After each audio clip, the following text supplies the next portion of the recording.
Tina here with Tina's Inspired Art. And now I wanted to show you the dried results of these most recent paintings. So the first one today is this one here.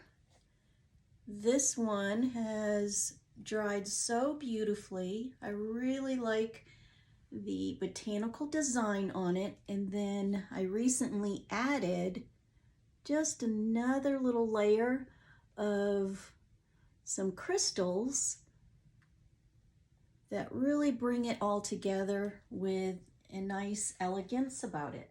Something unique and different. So this one that I'm going to show you is part of my bees series. I sold my last one. It had one bee on it, and this one I've added 2 bees. I've hand painted those, and I think she came out really pretty.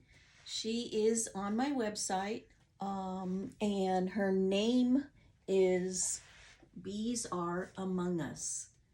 So yeah, we want to save the bees, guys. I think bees are so important to so many aspects of our lives, and we really need to save the bees. So I think she came out super pretty. Oh boy, she is absolutely amazing. I added in her focal point a little gem to really bring that area to life. She is amazing. Lots of movement in this one, lots of shine. The colors went super nice together. I love her design. I love her little styling. These are all on 16 by 20 inch canvases, so a really nice size to fill a space, add a pop of color. Really loved it. And then for the last one I wanted to share with you is this one. It's going to be my new fall collection for 2022.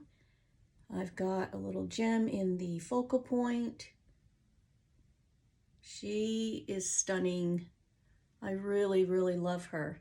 And what I found out about these, not only do they look really, really stunning in the light and how they shimmer, but when I turn the light off, it's amazing. It's like a moonlight glow that it gives. It's something that I can't capture on camera, but it is super amazing. So I really love the style, and I'm really loving these colors. So part of my fall collection that I will be doing. I hope you like it, guys. Thanks again for joining me, and until next time, you guys have a great day.